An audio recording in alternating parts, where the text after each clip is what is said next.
The hours late, should go to bed. Near midnight, I believe. But memories keep me wide awake this snowy Christmas Eve. Yes, memories of my kids moved on, each has their separate life, and how the holidays have changed since Angels took my wife. The toys, the food, the Christmas cheer, my wife would bear the load, 'cause I work most holidays, state trooper on the road. Just sitting in my easy chair, so many years retired, I reminisce of times gone by and all that has transpired. Of all the many happenings that seem to come to light, a multitude of them occurred right on this very night. A drunken woman in a wreck who died on Christmas Eve leaves memories of a tragic case most people can't believe. I had to drive to where she lived to tell her next of kin. Found the rundown mobile home she had been living in. The person answering the door I still recall today, a little girl about 4 years old. She said, "I'm Sue McKay." I asked her if her dad was home and felt the longest pause. She said, "My daddy ran away. You must be Santa Claus. My mommy said you'd come tonight if I just stayed in bed and bring a pretty doll for me. It's what my mommy said." I broke the rules that Christmas Eve, did not call child's care. They'd merely put her in a room, and that I couldn't bear.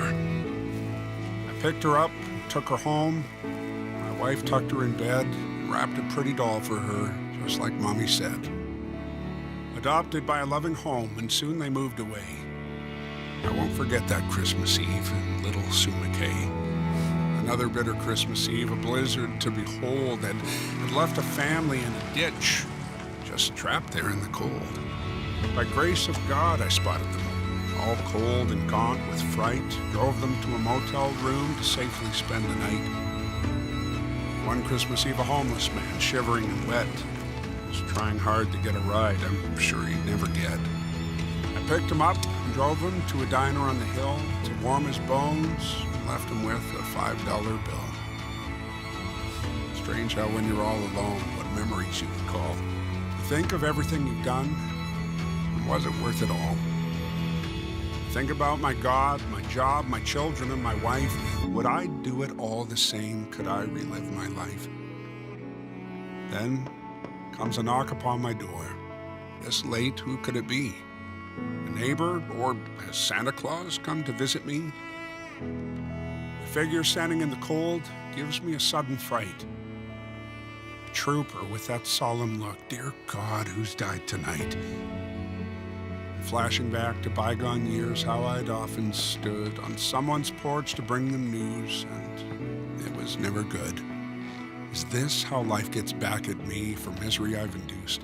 Where pain I've caused some other folks has now come home to roost? But looking in the trooper's eyes, my mind is in a whirl. I see a pleasant countenance. The trooper is a girl. She smiled and reached to shake my hand, and silence wasn't broke till a tear rolled down her cheek, and then she softly spoke.